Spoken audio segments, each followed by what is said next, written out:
Good afternoon and welcome to the Center for Disaster Philanthropy webinar, Hidden Gems, Funding Long-Term Recovery Groups.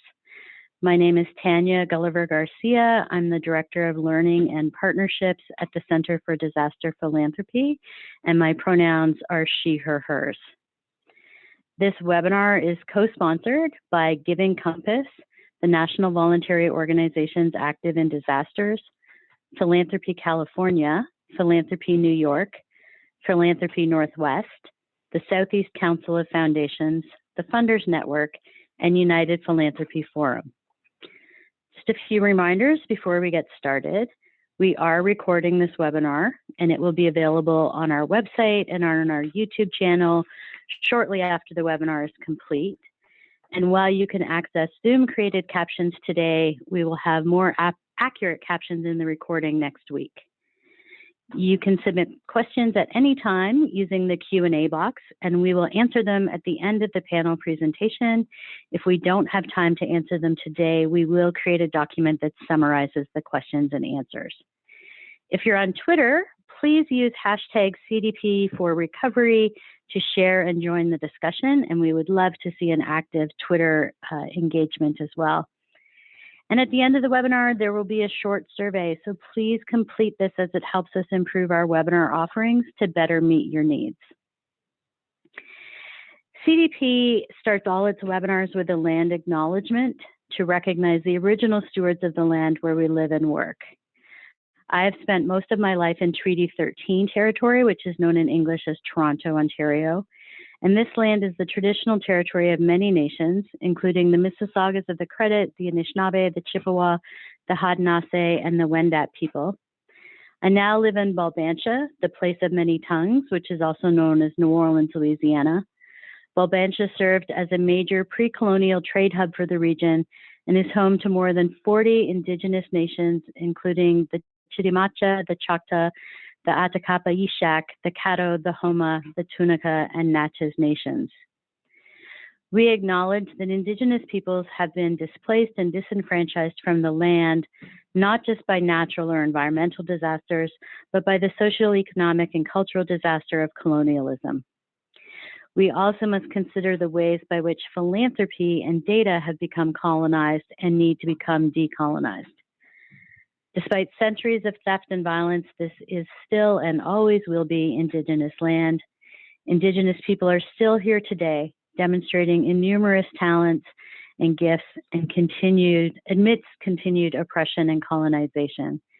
We want to honor the elders, past and present, as well as future generations. Miigwech. So our panel today is really going to get into the topic of long-term recovery, but I want to start with just a few of the basics and right at the core, a definition of an LTRG. You'll hear us say that short form a lot. This is a definition from the National Voluntary Organizations Active in Disaster Long-Term Recovery Guide. And so you can see there that an LTRG is a cooperative body. It's representatives from a variety of groups, faith-based, nonprofits, government, business, other organizations. They are varied in their structure, as varied in structure as the communities are. And the personality and operation of each group is unique, and it reflects local needs. And when you're forming your LTRG, you may hear it referred to as a recovery coalition, an unmet needs committee, a community roundtable, but the goal is pretty much always the same: to provide coordinated services to enable everyone in the community to recover. They're often formed from or out of a local voluntary organization active in disaster or a community one, so a VOAD or a COAD. Sometimes local emergency management recovery staff or FEMA staff who are acting as a voluntary agency liaison, and I know we have several on the call today, may help pull together the first few meetings. The structure will depend upon the impact of disasters, size of the community, number of VOADs in the area, pre-existing strengths of community organizations. When it's a big disaster, ideally there should be staff hired to help or an organization that provides backbone support to call meetings, form agendas, take minutes, enable communications. And sometimes a fiscal sponsor is needed to help support fund development, and that could be a community agency or a philanthropic partner. Each LTRG is structured differently.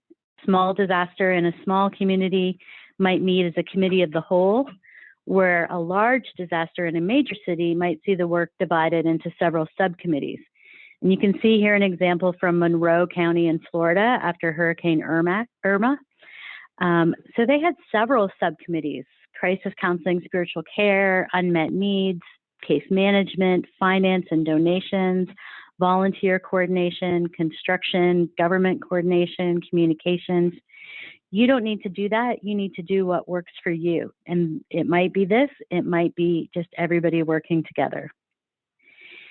Each LTRG also needs to decide on its priorities, as it's highly unlikely, and we hope to change that with this call today, that there'll be enough funds to assist everyone who will need support. So there's a number of questions that a group can ask itself to determine what to focus on. And you can think of these as the sort of traditional news 5 W's and how: who, what, why, where, when, and how. Who will the LTRG support? Is there a specific population you're trying to target? What will it do? Are you case management, referrals, rebuilding, emotional and spiritual care? Where will you work? Usually you're at the very local level, a community or a region, but in a large city, you might break that down further into geography. After Hurricane Irma, there were 20 long-term recovery groups operating in Florida.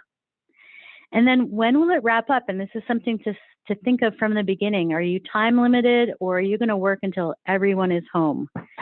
I remember after Hurricane Isaac in St. John the Baptist Parish, they worked from that disaster in 2012, and then they closed maybe 2 weeks, a month before there were several tornadoes, and then the 2 major floods in 2016.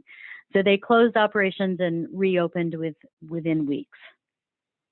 And I am so excited to turn this over to our panel, and I'm really looking forward to the information they'll share with us. 2 are my esteemed colleagues, and 1 is a recurring grantee partner. Sally Ray brings more than 28 years of experience working in the nonprofit world and a passion for community and social service to her current role as Director of Domestic Funds, and previously as the Director of Strategic Initiatives and the Director of the Hurricane Harvey Recovery Fund. Sally is very familiar with the long-term effects a disaster like Harvey can have on a community after working with disaster and response organizations throughout Oklahoma and from her work here at CDP. Cari Cullen is the director of CDP's Midwest Early Recovery Fund. Previously, Cari served as the Humanitarian Special Projects Team Lead at Lutheran Social Services of North Dakota, where she worked on disaster case management, recovery programming. She served as the project manager for the Midwest Consortium of Disaster Services, managed special events for New American Services, and initiated and led the agency's work with victims of labor trafficking. And Carlene Anders is the mayor of the city of Pateros, a small city in north central Washington, and executive director of the disaster leadership team. Since 2014, she has led recovery efforts for the largest wildfires in Washington state history, fires that burned over 1 million acres and destroyed 800 plus structures during the summers of 14 and 15. Carlene was also a wildland firefighter for the Department of Natural Resources and the U.S. Forest Service in her early years. So welcome, y'all, and thank you for taking time away from your busy work to talk with us. So Carlene, I gave a kind of introductory overview of LTRGs, but you're the ED at DLT, as I mentioned, and your mission is to provide support, mentoring, and long-term recovery guidance to local leaders whose communities have experienced natural or human-made disasters. So based on that experience or your own working in Washington State, can you go into more details about the formation of and the role of LTRGs in recovery? Absolutely, Tanya. Thank you very much. So yeah, the LTRG is obviously the center of the local grassroots piece of recovery, and some key considerations for that is that that they are inclusive. They create a network where you can collect information, share information, get the right representation, find all the folks that need to be located, and resources as well. So with that, keeping in mind in that formation, they need to be broad and balanced and diversified. They need to represent the communities at large, and not have any holes in that representation. They also need to be make sure they're comprised of folks that don't have any conflicts of interest and hidden agendas. We've seen long-term recovery groups that hire their kids or different folks, and they don't understand that arm's length of with no conflicts of interest. And so when you form that LTRG, it's really important that those components are part of that. And you did a nice job, Tanya, of speaking to how those what some of those key components are. In terms of the roles of the LTRG, it really is about creating the vision and direction for that recovery, identifying what locally you need and where you need to go forward, and what kind of resources you're going to need to do that. And so that LTRG as a collaborative location needs to be able to do that with those committees that are created and the needs assessments that are done. So with that, you develop an organizational structure and a planning for staffing. Any large disasters typically require staffing. It's just too much of a load on volunteers. If you are long-term recovery groups tend to go, the chairs and the committee leads and everybody put in massive time, almost like a full-time job oftentimes. But at some point, those heavy lifts and heavy disasters do require that infrastructure for sustainability. Also, the development of goals, short-term and long-term, and that really needs to be done based on true data. A lot of folks say, I think there's this many damage, this many families that need help, or these many homes that were lost, or whatever. It is really about true data when you make your goals, so that they are concrete and reflect the true need. And then obviously the identification of needs is part of that. And then once you identify, then you need to identify and develop and attract the resources that are needed for the future. And so all of those pieces kind of build on themselves. Also, the implementation of a system of financial management, reporting, and accountability, that is critical for the long-term recovery. That role, if you are not good at that, fiscal sponsorship is one of those ways that helps you in that process. If an LTRG is new, we highly recommend that fiscal sponsorships happen to get people up and running. On our end from Washington State, we went several years with the fiscal sponsorship of our North Central Washington Community Foundation. And that partnership still hangs strong, and it gives you validity and helps do checks and balances with that fiscal management and that accountability.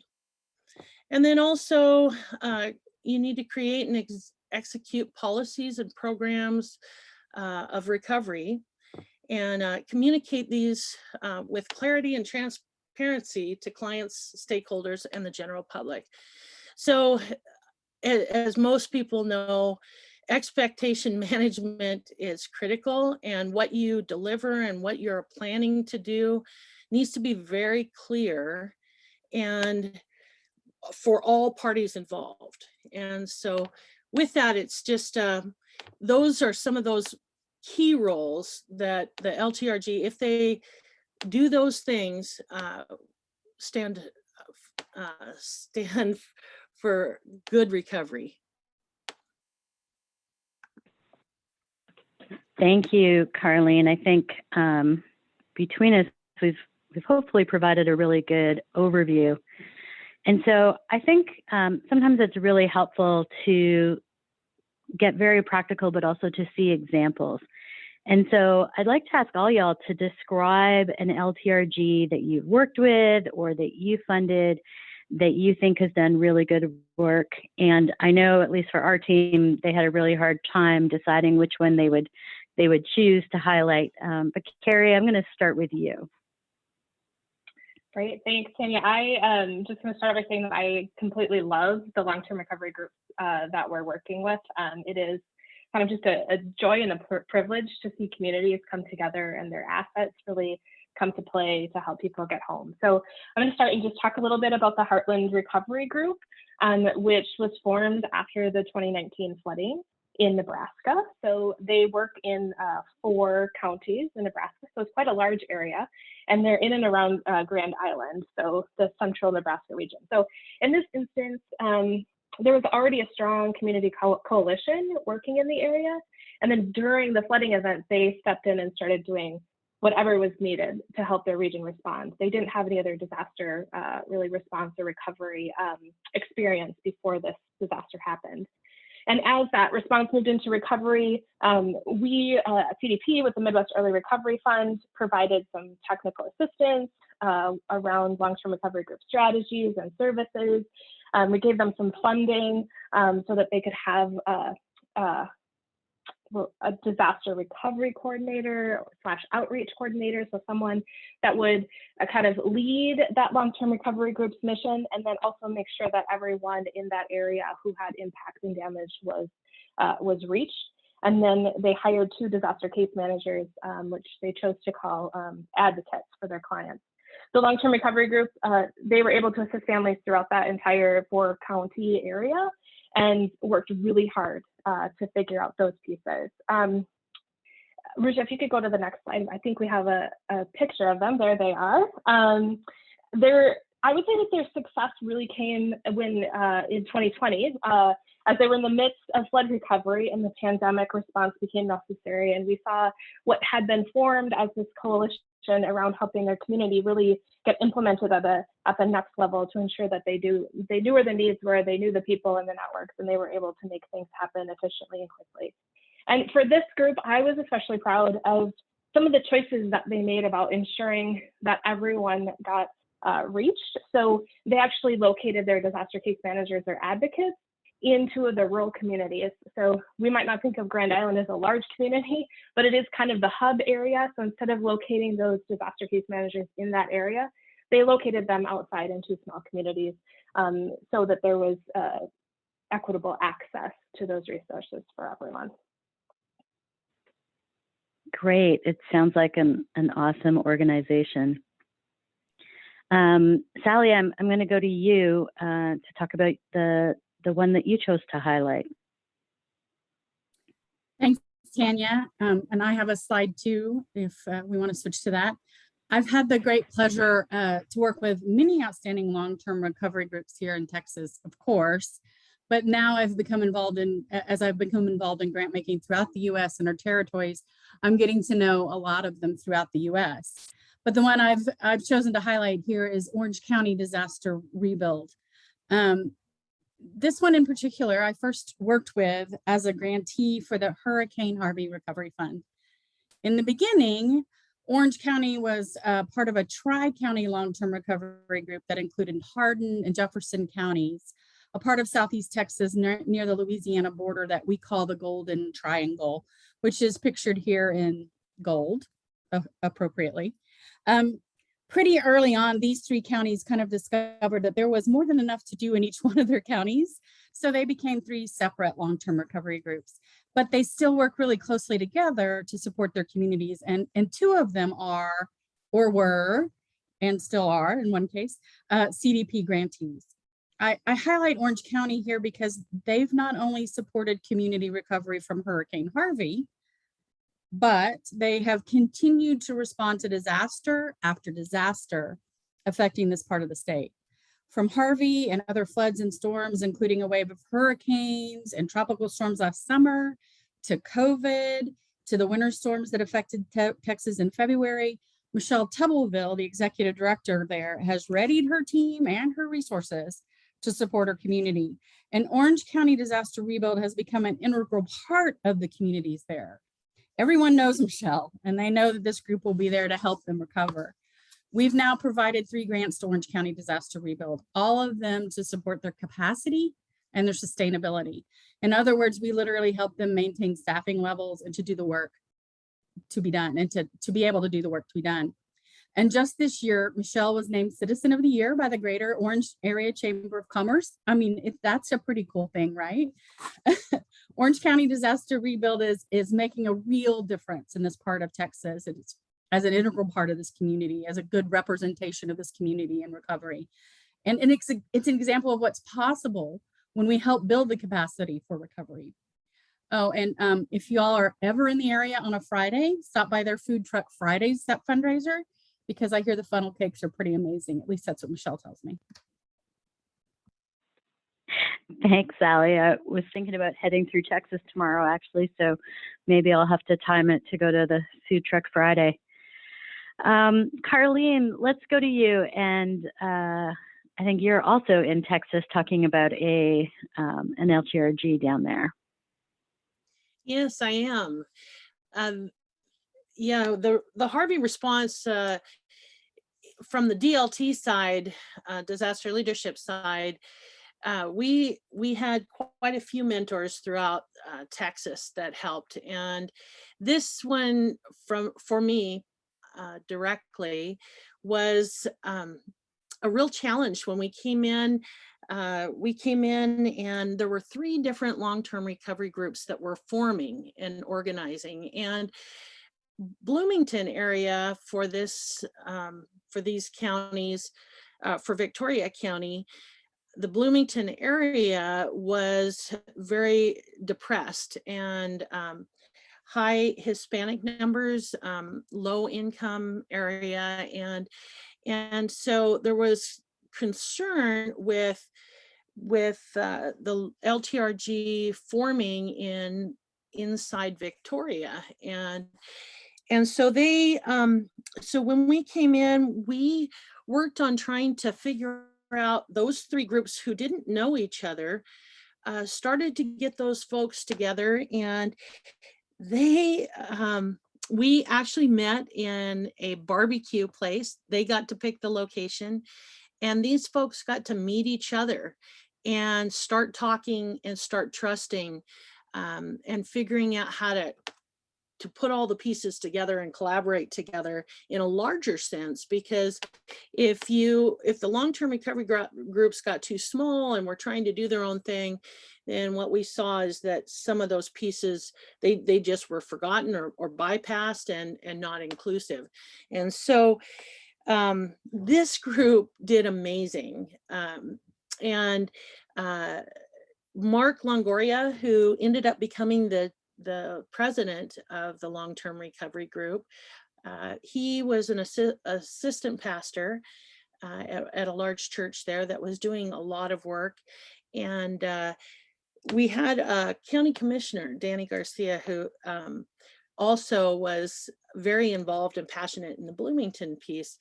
And they came together, created something very special. And in that process, not only did they respond and help people rebuild, they also created a regional disaster response and recovery center that is there for sustainability. And as y'all know from Texas, and that you keep getting re-hit, and disaster tends to bring disaster. And so this particular long-term recovery group looked ahead, had the foresight to look ahead. They used an old building, or got an old building that was a county building, and found funds to make that a sustainable thing for future resource. Also, the other special project that they did was Hope Meadows. And Hope Meadows was a project that where there was land donated and Mennonite Disaster Services and the Recovery Harvey funds all chipped in to do a 40 home development that was completed in 2020. And just an amazing project. And the collaboration to go from being stressed and separated to the successes of collaborating together with many different layers of resources was amazing. Thank you so much, Carlene. It does sound like a great set of projects there. Sally, I want to turn to you. Oh, sorry, Tanya. Can I say one more thing? I would like to say that the beauty of these long-term recoveries, as they learn and do amazing things, we now have Mark Longoria, who he ended up joining Disaster Leadership Team, which is all volunteer, and he is now mentoring in the Oregon wildfire long-term recovery setup. And Michelle Brewer also became a DLT member, and is so the knowledge and wealth moves on from these really exceptional long-term recovery groups. And that's great. And I know we're going to talk a little bit more about capacity building. Sally, I want to go to you. You have funded, obviously, a number of LTRGs, as you've mentioned. What do you think is the most important component for funders to consider when they're, looking at investing in an LTRG? That's a great question, Tanya. Here are the things that I think about when I consider funding long-term recovery groups. Actually, what you all probably need to understand is that my first round of funding for the Harvey Fund was to all long-term recovery groups. And I learned about them from fellow funders, from our state VAL, from FEMA VALs, and met with each one of them prior to funding them. But these are the things that I considered. Does this organization accurately reflect the community they serve? Are they the right people at the table? Are they inclusive? Are they including people that might be part of the populations that were most disproportionately affected? Is the community supportive of this group? I've seen long-term recovery groups run into trouble when either local government leaders don't support them for some reason, political or otherwise, or if the community doesn't trust those who are involved in sitting at the table. Does the organization have the capacity to support the work? In other words, are local funders and leaders willing to step up to support them with financial resources or other resources? Are funds already in place? Are people in place? Are systems in place? Are they ready to do the work? To me, this is where we can help as funders. We help them build their capacity with the funding. Let them hire staff, including an executive director or a project manager or a disaster case manager, buy them a printer even, or pay for office or meeting space.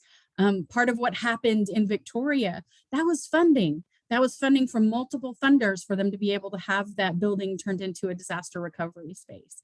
The work at Hope Meadows was multiple funders coming together to support multiple agencies working to do that project. So providing that capacity, letting them get to work to help their communities without having to worry about keeping the lights on or making payroll themselves, that's critical. So fund their capacity to do the work.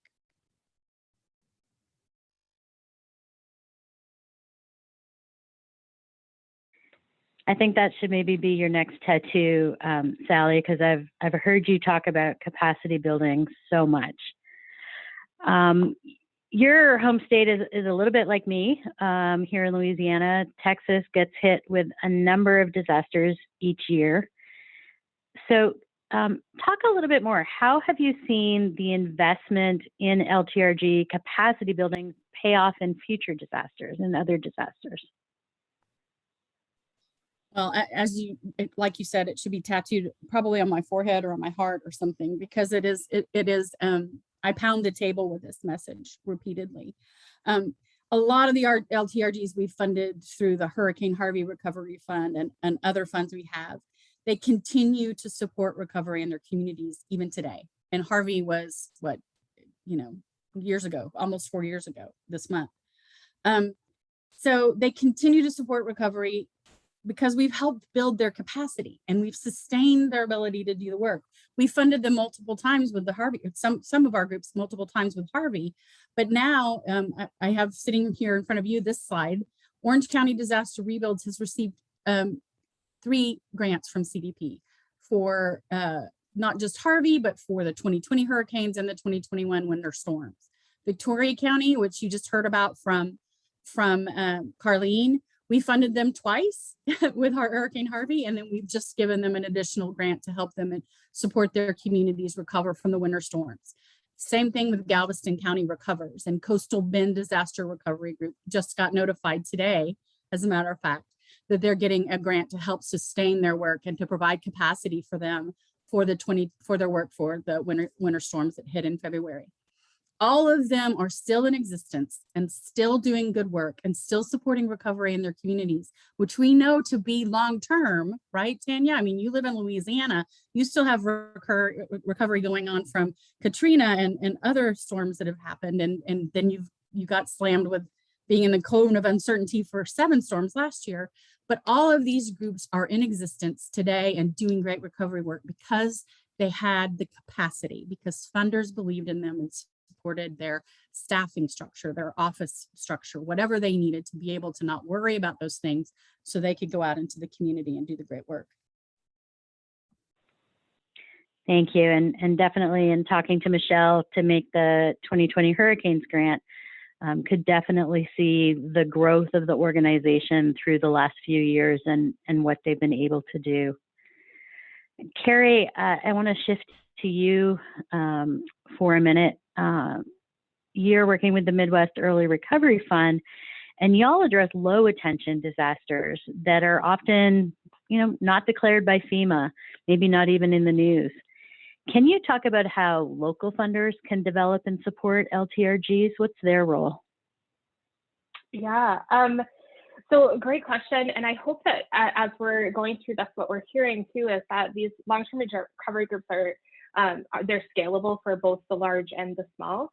But what I find, especially in these low attention disasters in community, is that the local funder, the community foundation, the United Way, those that are in the community and understand the community, that they become really critical. And what they can do is even take a step back from what Valley was talking about and encourage and fund these long-term recovery groups as they begin to develop before they're fully capable. So many of the communities that I work in, especially those that have never had a disaster before, or they're having these low attention disasters and there's no state or federal really resources coming into that to help them set up their long-term recovery groups, they don't know what a long-term recovery group is, and they don't know what resources are available.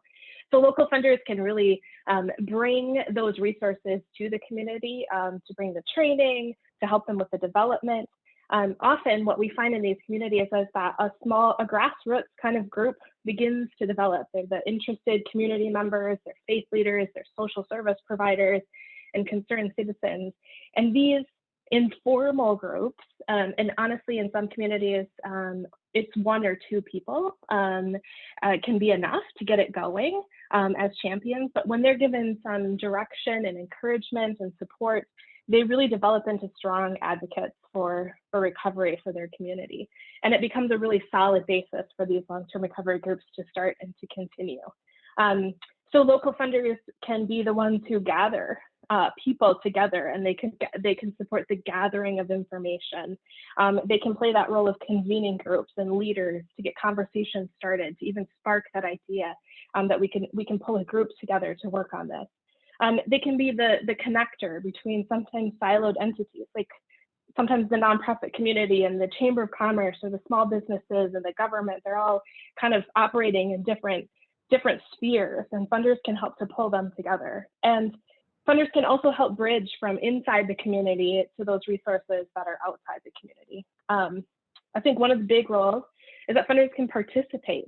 They can be a part of long-term recovery groups, and they can play the role of fiscal agents. They can support infrastructure and administration of the long-term recovery group as well. They have a platform. They are the ones that can often draw additional attention to community needs and advocate for resources, and their platform is often more extensive than perhaps the other nonprofits and groups in the community. They can help the long-term recovery group develop a case statement of need, and work with media to share those needs and advocate to the public for those resources. And the most important thing I want to say to local funders is this: don't wait for a disaster to happen. So you can participate and support, and you're probably already doing it. You're supporting groups that are working in everyday crisis response. You're supporting groups that work with case management and social services that are solving community challenges. And there are places in your community that you can jump in right now before a disaster even happens, and kind of participate in that preparedness and planning for those disasters to happen. That's great. Can we take that a step further, Cari? And one of the things I love about CDP is we'll assist applicants in writing a grant if they need to. So how can funders assist LTRGs in developing their application if maybe that's not something they're used to doing? And on the other side, how can LTRGs sell their needs to funders? I know we have some folks from NGOs on the phone or on the webinar today. Yeah, you bet. So I'd say a couple things for funders. It's really important. This is one thing that I keep in mind often, especially when I'm working with new and emerging groups, that these groups need extra time and assistance when they're developing their application. So for many of them that I'm working with, this is the first time they've ever formally requested money through a grant process. So the whole thing is new for them, and they're working really hard to help their community. So it becomes difficult for them to stop and to have the time and the attention that they need to do this grant process. So I really we can work right alongside them and assisting them. So I encourage other funders as well to be as timely and efficient as possible. So don't have long timelines for decisions or these multiple layered application processes. I think, Tanya, you were the one that said, don't ask for a logic model in the middle of a disaster. And another thing is, like, when we have multiple funders that are interested in the same long-term recovery group or the same disaster in the same region, those funders can work together so that they can have a unified application, or at least a unified system of support, so everybody that's transparent and everybody is aware of what's going on. My next point is just to make Y equal X. And yes, I did pass calculus and algebra in high school and college, so I'm going to explain my math for a second. So we, at the Midwest Early Recovery Fund, we take what the community has, things like reports and meeting notes and verbal conversations and the time that we spend on the phone with them and any other documents that they might have about the disaster and data that they might have developed. And we try to make that work for us. We try to make that look and work for what our needs are in order to give them funding. And if I need additional data and information that the community doesn't have available, but I know is available from a different source, I will go and find that information, and then I will go and share it back to the community. Funders should be accessible. We should be in relationship. We should have conversations with especially those long-term recovery groups as they're developing. We can even support those groups and we can approach them first and find out what they need instead of standing back and waiting for them to come to us. And before it ever gets to that application stage, we should understand what the gaps are and how the community wants to fill those gaps, because we've been in conversation. So there should be no surprises when it comes to an application and those decisions, and when those decisions are announced. We should help them in any way that we can to support other funding requests to other funders. A couple examples of that, to make sure that they have access to whatever text they write into our application so they can copy and paste and share it somewhere else. We even go to the extent of, in the Midwest Early Recovery Fund, sometimes we write that application right alongside with them to help them make sure that they have language that can work in other applications moving forward. We give them all the data that we collect about them and their community so that they can share it with others. And then we work really hard to connect them as much as possible with other opportunities for funding to keep that support going. And the most important thing is that funders need to be flexible. So day one in a disaster does not ever look like day 201 in a disaster. And a long-term recovery group as it develops does not look like what it does at mid-stage. And it's really hard sometimes to understand how all of those pieces are going to move. So we need to be as flexible as possible in that. And then real quick, because I know Carlene is going to get into this one a little bit more, but for long-term recovery groups, I think there's three things. One is they need to communicate their needs. They need to have case statements. They need to tell their story. And the second one fits in that. There needs to be dedicated time for resource and fund development. I have a lot of long-term recovery groups that kind of think that money is going to fall from the trees, and it just doesn't. So you need to it's a person or a committee or something that is dedicated and focused on making sure that your long-term recovery group has the funding that it's needed to accomplish its mission. And then make sure you're matching your requests to your funders' interests. Get to know them as much as you can. Reach out to them and make those connections. And for us at the Midwest Early Recovery Fund at CDP, like, we love those connections, and we really love it when we have that mutual understanding built between us and the grantee partner, because so much more work, I think, can happen when we're there in it together. So I'm going to turn it back to you, Tanya. Thank you, Cari. And yes, we're about to go to our question and answer session, but I have one last question, as you mentioned, for Carlene. So Carlene, from the long-term recovery side, from the NGO side, how can funders be helpful? And also, how can they be a hindrance to recovery? Yeah, first off, I want to say that Center for Disaster Philanthropy has been absolutely amazing as a grantor. What you're talking about here is the key to successful funding, because I almost come to tears, because it's so impactful at a point where you're hurt and you're down. If funders come in and understand the traumas and the situations and how to build capacity and how to answer questions that are being asked of how to do this. Because I think a lot of communities think, well, FEMA's going to come and take care of this, other people are going to come take care of this, and then they realize that the local community has to take care of this. And so the formation of these LTRGs and then the support from those funders are amazing relationships. And so with that, some of the key helpful pieces are to make sure you're becoming part of that partner in that process, and just really understanding that community's needs and challenges and where they're headed, what they're thinking, and still maintaining some of the professional distance. We've had funders that wanted to come in and hold your hand through the process in a not as helpful way. Going and doing the applications, helping with those pieces, being available are key pieces to that. Also, when funders bring money to the table, if they can provide a clear expectation up front and don't change them throughout the process, is really a key piece. And this partnership, to be able to do that, makes it so people aren't gun shy. Long-term recovery groups are gun shy to fraud, to different things that people come through, and they may have other interests in mind. And so anyway, those are helpful pieces. Also, provide procedures that create efficiency. Staff and the long-term recovery groups at those points where they have to get funding, they are at max capacity.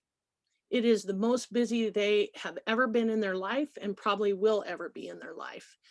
And so the more efficient and less burdensome things are within that process, the better. Red flags, some of the hindrance pieces, again, is, well, it's pretty obvious, but there are some funders that actually are asking for client-specific information or access, and that is not part of the process for long-term recovery groups. They have to protect confidential information, and so one of the beauties of having funders understand to fund capacity and fund the infrastructure to protect and to allow those recovery services to happen, they are key people. Also, another red flag is if they have restrictive funds. If you restrict funds down to the point where you can't utilize them to truly do the recovery work, and excessive reporting. We had someone that wanted to do a $5,000 grant, and they wanted a reporting that took us as long to actually fund, or to, it took us payment for having somebody do the reporting as it did for the $5,000, for instance. So one of the beauties of CDP and this kind of funding is they understand that. They understand that you want most of the funds to go toward getting something done, not necessarily the reporting side. Now that is critical, and the case management, as Cari said, are absolutely critical pieces to that. And but you can massage through that if you are a partner in that process.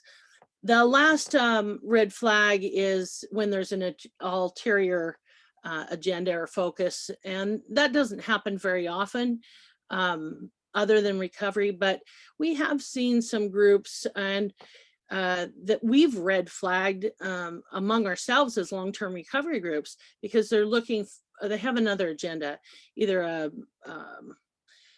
a religious agenda or anyway, some other agenda. So just make sure for funders, if that your intentions are the best, and that you're really thinking about how to allow that long-term recovery group to succeed and excel.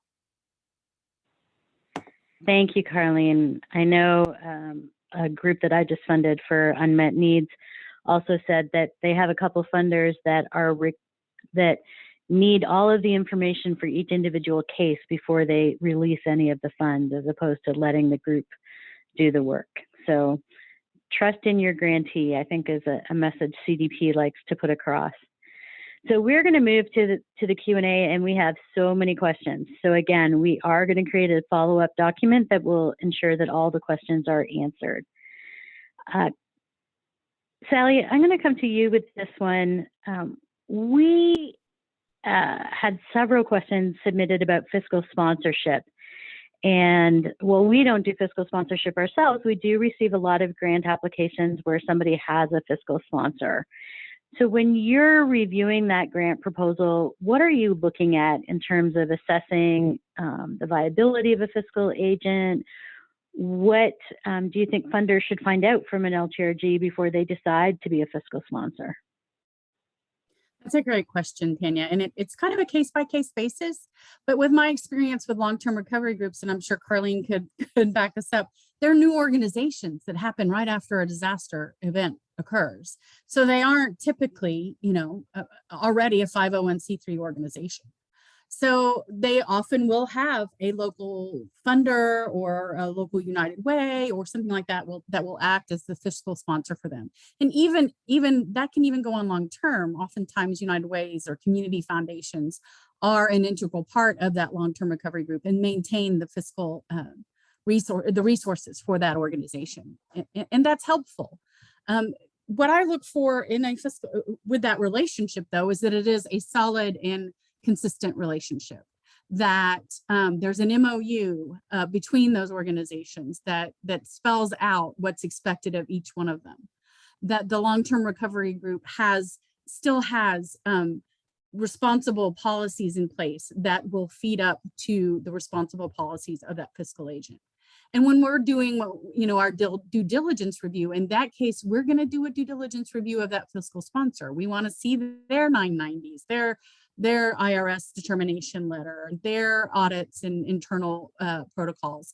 So everything that we would do for a normal grantee, we're going to look at that fiscal sponsor for that too, but also then look at that relationship and that contract between the two. It's very common. It's something we don't have a problem with doing. And I think, it makes a lot of sense for long-term recovery groups. In Texas, it's real common for long-term recovery groups to apply for and get their 501c status from the IRS. But when I was in Oklahoma, that wasn't really the standard. They usually were managed through one of their nonprofit organizations managed the process fiscally.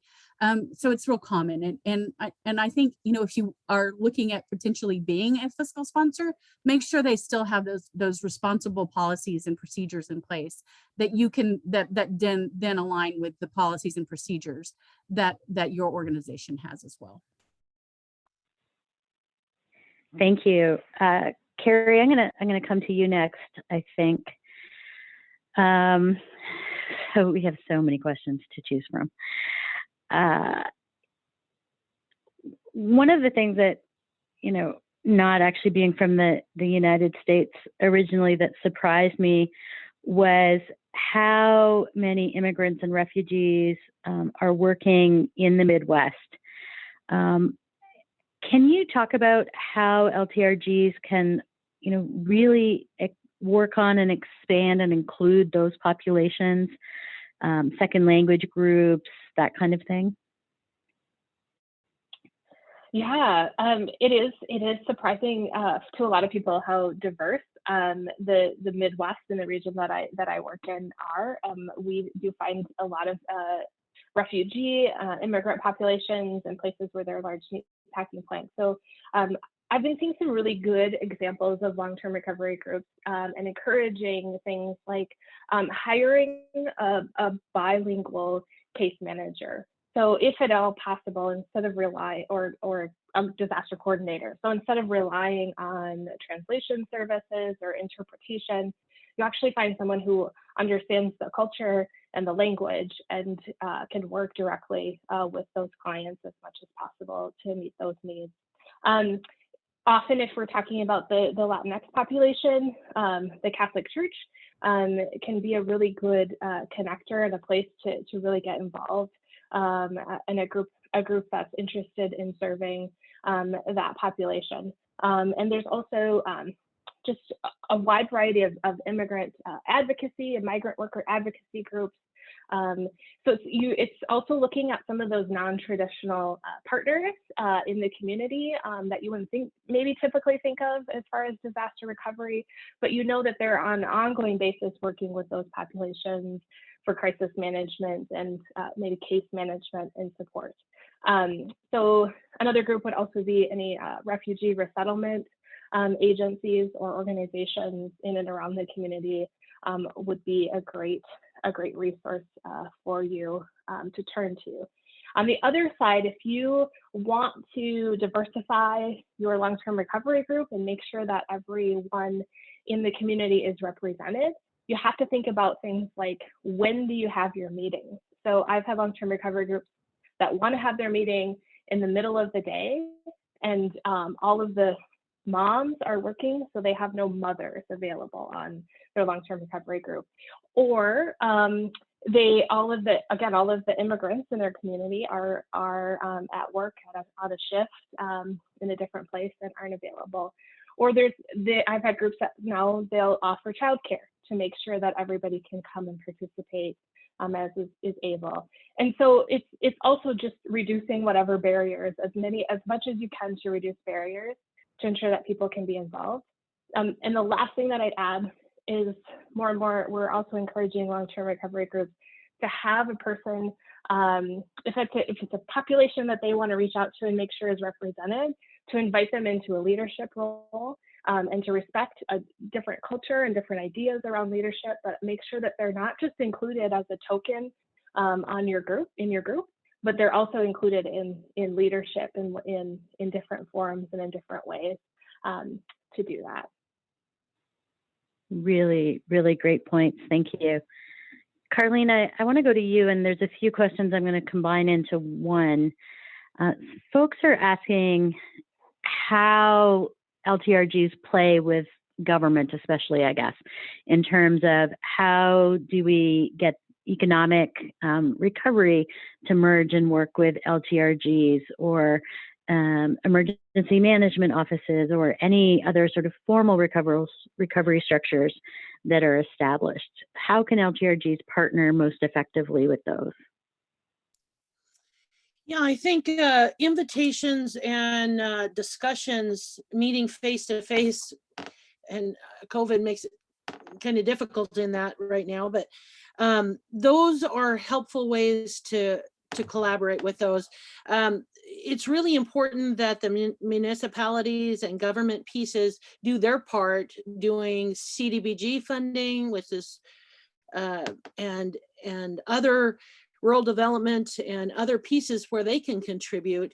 And those collaborations really make a difference in the holistic recovery itself. And so government really should champion LTRGs. They should support and be at the table in some form of either as advisory or in committees so that they can track those pieces. Emergency management has a tendency to be very direct upfront in the relief and response phases. And oftentimes they lose track of the recovery pieces.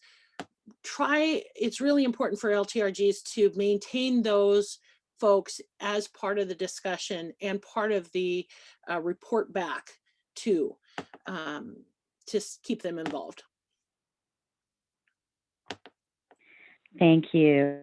Sally, I'm going to come to you with one very quick answer, hopefully, for a big topic, but the mix between LTRGs and year-round VOADs or COADs. Texas has so many disasters, as you mentioned. Places like Orange County are just going all year or going constantly. Should an LTRG have a blue sky role, or should that transition to a VOAD and they should just work in a disaster space? I think that depends on the community. Like you said, in Orange County, long-term recovery group needs to exist and continue to exist. And I've recently had another county long-term recovery group reach out to me and talk about, what's our role now? What do we need to do? And what happens to us next? I'm a fan and an advocate of COADs. And I think it's a natural progression for a long-term recovery group to transition to a COAD or a local VOAD. I think that makes a lot of sense especially for communities that, don't experience disaster as frequently as Orange County or Victoria County or other counties in Texas or in Louisiana. That makes a tremendous amount of sense. It keeps them engaged. But I also strongly recommend local funders support that activity. It may not require a full-time staff person to manage it, but it still requires some effort and some energy, some convening and some networking that needs to happen in order to sustain and maintain their readiness. So I think supporting a COAD or a VOAD or a transition of an LTRG to one of those sorts of organizations is critical and important in communities if the sustained longevity of a long-term recovery committee doesn't make sense. Great, thank you so much. So that is all the time we have for questions. We are going to do the follow-up report. I just want to highlight some takeaways, and Sally just answered this one. There is no one-size-fits-all model of an LTRG. Each community has to do what's best for them. Utilize your blue sky time if you don't live in Louisiana or Texas. Think about what are the steps you can take between disasters to prepare yourself. And that's both for funders to think about who the organizations are, sharing your grant application in advance, and for NGOs, finding a warehouse or a storage facility, getting together your collateral, working with each other. Cari mentioned this. My slogan is never use a logic model in disasters. this is not the time. You want to have fast and effective delivery of service, so don't get bogged down in your process, but focus on the results that the group is going to give you. Coordinate with other funders to develop a common application and a common evaluation. We mentioned application, but evaluation is just as important. If you're all funding the same thing or the same group of things, let them submit one report. They don't have to answer each individual question. And this comes from Carlene. She told me when we were planning this webinar that she sees the role of an LTRG to be based in keeping the hope alive. Recovery in the community means working together and being cohesive.